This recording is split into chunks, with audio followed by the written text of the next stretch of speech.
¿Cómo adaptamos metodologías alternativas a las tesis doctorales? Talleres de experimentación en la FAU. La etnografía y los cruces entre el arte y la investigación académica están de moda. Usamos mapas corporales para explorar vivencias del trabajo doméstico, collages colectivos para escudriñar en experiencias de violencia o cocinar platos típicos de ciertos lugares para desilvanar las historias de sus habitantes. Pero ¿cómo se transforma todo esto en conocimiento más allá de lo performático? Un grupo de investigadoras feministas nos reunimos durante una semana para pensar en esto junto a estudiantes de doctorado. En este podcast les contamos qué pasó. Bueno, ya estamos en nuestro 7º episodio de estas conversaciones que estamos teniendo respecto a las metodologías que hemos estado implementando a lo largo de este taller de prácticas corporales desde la interseccionalidad. Hicimos muchas cosas esta semana y hoy día el último taller lo trabajamos de una manera distinta o mejor o distinta, más sabrosa, eso es, más sabrosa, junto a Manuel Corbalán. Manuel es arquitecto y es estudiante del doctorado en Territorio, Espacio y Sociedad, y él se ofreció hace varias semanas, varios meses, dentro de las sesiones que teníamos de los cursos de interseccionalidad.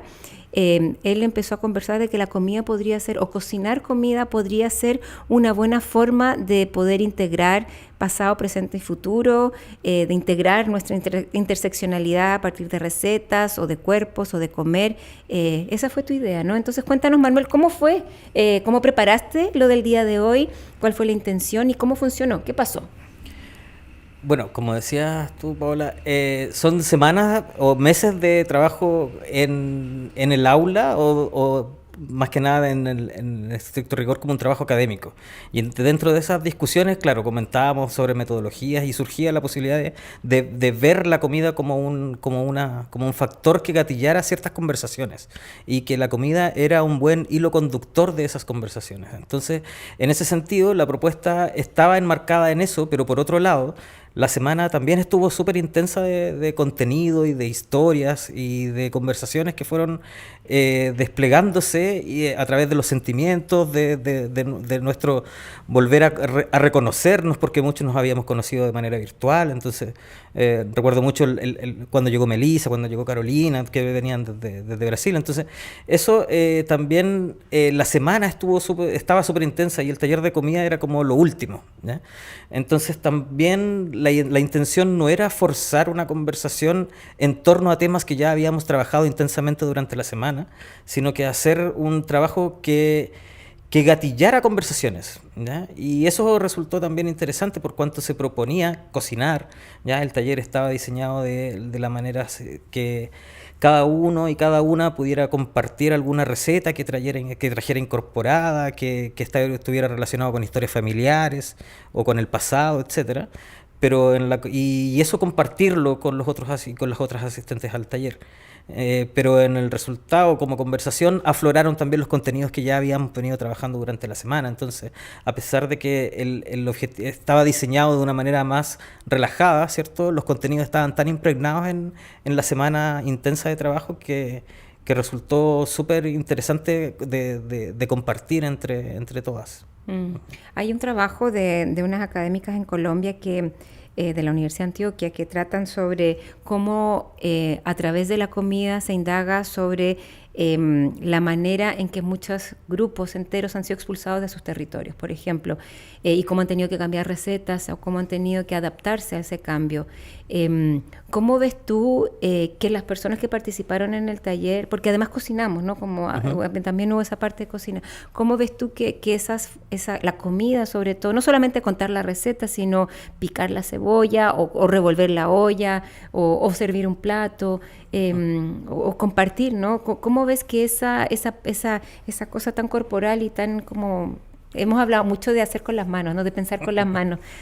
¿Cómo ves que eso nos ayuda un poco a entender nuestro cuerpo, nuestro territorio, transformaciones territoriales, formas en que no somos fijos en nuestros seres, ¿no? Como bueno, yo también, mi familia es de Iquique, por ejemplo, y lo que tú mostraste hoy día era todo del norte de Chile, pero cómo eso también se traspasa, ¿no?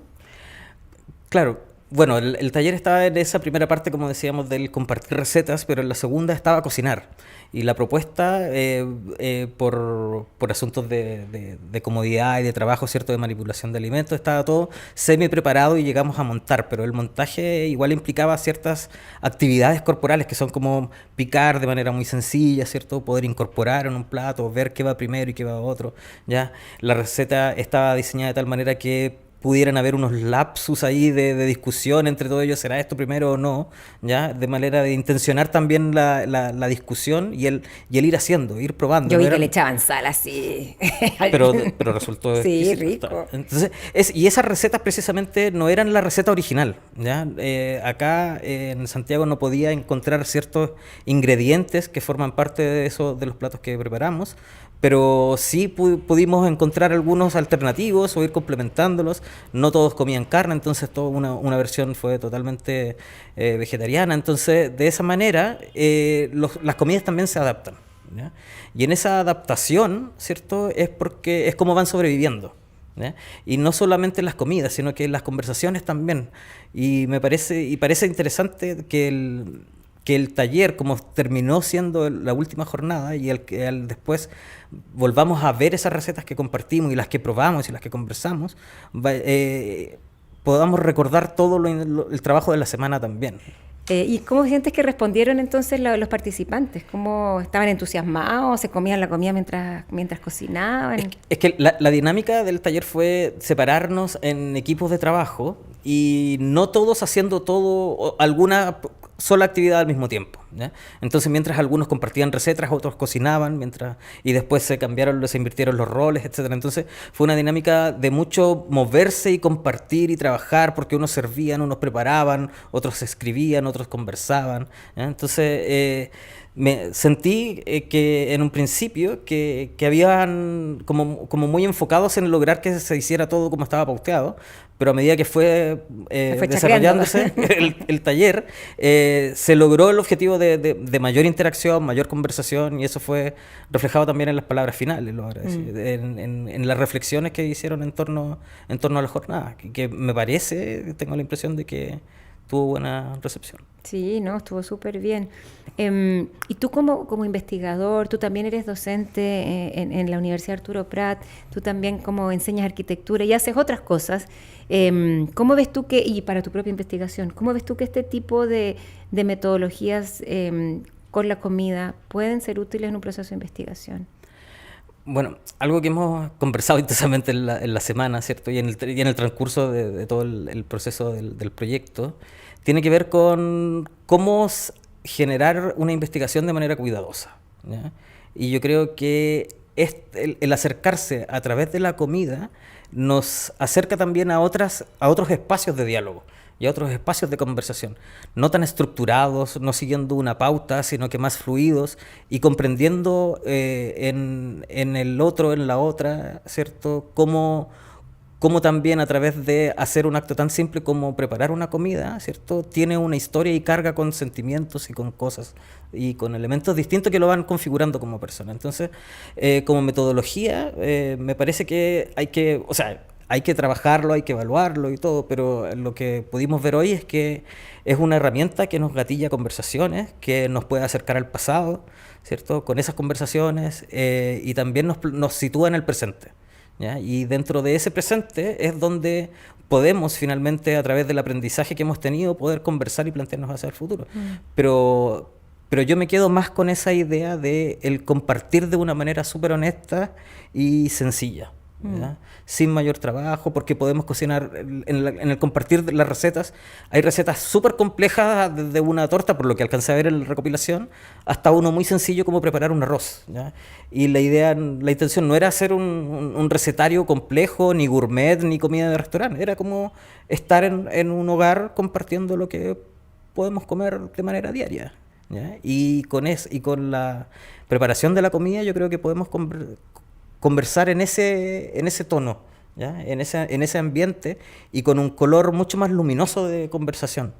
Entonces, para el trabajo de investigación, me parece que puede aportar en ese sentido, ¿ya? En la luminosidad de la conversación. ¿Ya? Y bueno, cómo aplicarlo a mi tesis, tengo que ver, porque estoy justo en proceso de metodología, pero por eso fue tan rico el proyecto, el electivo y estas jornadas intensas, porque aperturan un montón de posibilidades, ¿ya? Y que uno va a ir articulando en función de su propio trabajo de tesis. Claro, distinto a una receta, quizás tampoco hay recetas para hacer un proyecto de investigación, una metodología, se va viendo, ¿no? Y se va adaptando. Y claro, y como éramos estudiantes de distintos doctorados también, compartíamos precisamente esas visiones distintas, ¿ya? Y que también fueron súper enriquecedoras en la conversación. Sí, quizás en la diversidad también está la gracia, ¿no? Nos prepararon arepas hoy día, Sí. Llegaron cosas muy distintas. Así es que bien, pues te felicito, estuvo muy rico. Yo me comí todos los postres, me comí todo lo que había. Así es que muchas gracias, Manuel. Sí, Estuvo muy estaba bien. rico. Así que no preparé nada yo, pero los cocineros y las cocineras... Cocinaste tú, pero no con mis manos, eso. esta vez. Muchísimas gracias, Manuel. Vale. Gracias, Paola.